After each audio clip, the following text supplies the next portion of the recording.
ఆశించకుండా ప్రజలకు అందుబాటులో ఉండి ప్రజల మేలు కోసం ఒకవేళ నేను రాష్ట్రం మొత్తం నలుమూలలు తిరిగే బాధ్యత నేను తీసుకుంటే నా కుటుంబ సభ్యులు మీకు అండగా నిలబడితే కూడా వాళ్ళ కళ్ళల్లో నిప్పులు పోసుకుంటున్నారు. మీరు ఆలోచన చేయండి.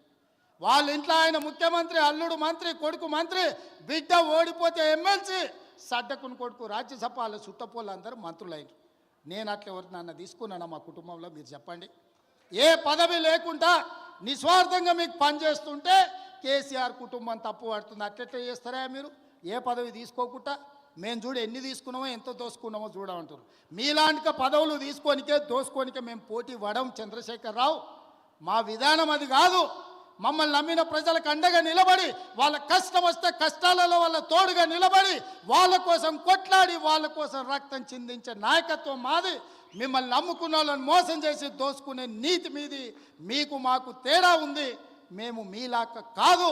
నేను నిక్కచ్చిగా చెప్తున్నా, మీలాక పదవులు కొల్లగొట్టడానికి, రాష్ట్రాన్ని దోసుకోవడానికి నా కుటుంబం లేదు. నా కుటుంబం నాకు మీరు ఆశీర్వదించే అవకాశం ఇచ్చినందుకు మీకు అండగా నిలబడాలని సమయం ఇస్తున్నారు. ఇన్నేళ్ళైంది నేను మీకు ఇక్కడికి వచ్చి.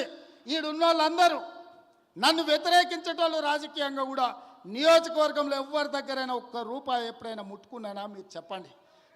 మీరు వీలైనంత వరకు మేము సాయం చేసినాం. నేను బస్ డిపోకి భూమి ఇచ్చిన, నేను సబ్స్టేషన్లకు భూమి ఇచ్చిన, నేను పాఠశాలలకు భూములు ఇచ్చిన, నేను సొంతంగా కొని ఇవాళ కోస్గిల బస్ డిపోకు ల్యాండ్ ఇచ్చిన. ఎన్ని కోట్ల రూపాయల విలువనో ఇవాళ మీరే చెప్పండి. ఇవాళ మన సబ్స్టేషన్లకు భూములు కొనిచ్చినాం.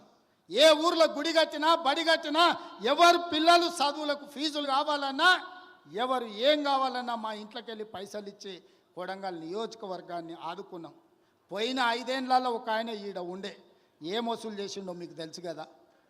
ఎంతమందిని ముంచిండో మీకు తెలుసు కదా. నేను చెప్పాల్సిన అవసరం ఉందా? ఇవాళ వాళ్ళలాగా మనం దోసుకుంటలేమని వాళ్ళ కడుపులో మంటలేస్తుందట. అందుకే నిన్న మన మనోళ్ళందరూ కడుపు మంటకు మందు పంపించారు, కొంచెం దాగి పండుకోరని. అందుకే మిత్రులారా, ఇవాళ ఇంత తక్కువ సమయంలో ఇంత మంచి కార్యక్రమాన్ని ఏర్పాటు చేసి రాష్ట్రానికి అమలు చేస్తున్న సంక్షేమ పథకాలు, రైతు భరోసా, రైతు ఆత్మీయ భరోసా, ఇందిరమ్మ ఇండ్లు, నూతన రేషన్ కార్డుల కార్యక్రమాలను, 4 అద్భుతమైన సంక్షేమ కార్యక్రమాలను ఇవాళ కొడంగల్ శాసనసభ నియోజకవర్గం నుంచి ఈ రాష్ట్రానికి అంకితం చేస్తున్నాం. రాష్ట్రంలో ఉన్న ప్రతి ఒక్కరికి నా విజ్ఞప్తి, తెలంగాణ రాష్ట్ర ముఖ్యమంత్రిగా మార్చి 31 తారీఖు లోపల ఈ కార్యక్రమం నిరంతరం కొనసాగుతుంది. ప్రతి లబ్ధిదారుడికి, అర్హుడైన ప్రతి వాడికి ఈ పథకం అమలు జరుగుతుంది. ప్రతి శాసనసభ నియోజకవర్గంలో మార్చి 31 తారీఖు లోపల ప్రతి నియోజకవర్గానికి 3,500 ఇండ్ల లెక్కన 4,50,000 ఇండ్లు, 22,500 కోట్ల రూపాయలతోటి ఇందిరమ్మ ఇండ్లు అమలు చేసే బాధ్యత కాంగ్రెస్ పార్టీ తీసుకుంటుంది.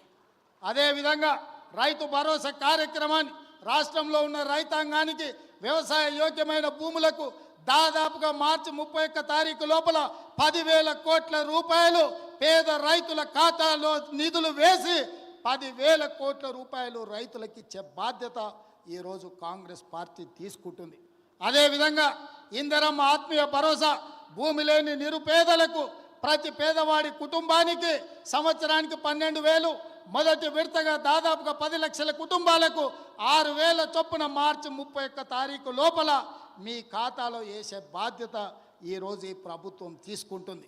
దీంతో పాటు రేషన్ కార్డు లేని ప్రతి పేదవాడికి గ్రామంలో ఉన్న, ఒకవేళ హైదరాబాద్కు వలసపోయి లేకపోతే పూణేనో బొంబాయో ఎక్కడైనా వలసపోయినా మన ప్రాంతంలో నుంచి చాలామంది లంబాడీ సోదరులు ఇతర ప్రాంతాలకు వలసపోతున్నారు. ఆ వలసపోయిన వాళ్ళు కూడా సొంత ఊరికి వచ్చి మీ రేషన్ కార్డులు తీసుకోండి. మీకందరికీ రేషన్ కార్డులు, రాష్ట్రంలో ఉండే అర్హులైన అందరికీ రేషన్ కార్డులు ఇచ్చే బాధ్యత మన ప్రభుత్వం తీసుకుంటుంది. రేషన్ కార్డు ఉన్న ప్రతి వాళ్లకు సన్న బియ్యం ఇచ్చే బాధ్యత మన ప్రభుత్వం తీసుకుంటుంది. కాబట్టి మిత్రులారా, ఈ పథకాలన్నిటిని అమలు చేయాలంటే మీరు అండగా నిలబడండి. ఈ పథకాలన్నీ ఎవరు అడ్డుపడ్డా వాళ్ళని అడ్డు తొలగించుకొని వీటిని అమలు చేసే బాధ్యత నేను తీసుకుంటా. కొడంగల్ శాసనసభ నియోజకవర్గం ఇక్కడ ప్రజలు నాకు అండగా నిలబడి ఆశీర్వదించి నన్ను ప్రోత్సహించినంత కాలం తెలంగాణ రాష్ట్రానికి నాయకత్వాన్ని అందించడమే కాకుండా రాష్ట్రాన్ని అభివృద్ధి పదం వైపు నడిపి మొన్న 4 రోజులు దావోస్కి వెళ్తే 1,78,000 కోట్ల రూపాయలు తెలంగాణ రాష్ట్రానికి పెట్టుబడులు తెచ్చి అన్ని రాష్ట్రాల ముఖ్యమంత్రుల కంటే ముందున నిలబడి తెలంగాణ రాష్ట్రాన్ని అభివృద్ధి పదంలో పెట్టుబడులు తీసుకొచ్చినాం.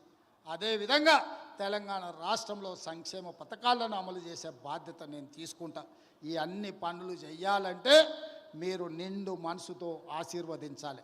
కొడంగల్ శాసనసభ నియోజకవర్గం రాజకీయాలకు అతీతంగా అండగా నిలబడండి. మనకు ఒక అవకాశం వచ్చింది. ఈ అవకాశాన్ని జార విడుచుకుంటే మళ్ళీ 50 ఏళ్ళు అవుతుందో 60 ఏళ్ళు అవుతుందో మనకి ఇట్లాంటి అవకాశం వస్తుందో రాదో కూడా నాకు తెలియదు. అందుకే రాజకీయాలకు అతీతంగా కొడంగల్ శాసనసభ నియోజకవర్గాన్ని అభివృద్ధి చేసుకుందాం. చిన్న చిన్న పంచాయతీలు చిల్లర పంచాయతీలు పక్కన పెట్టండి.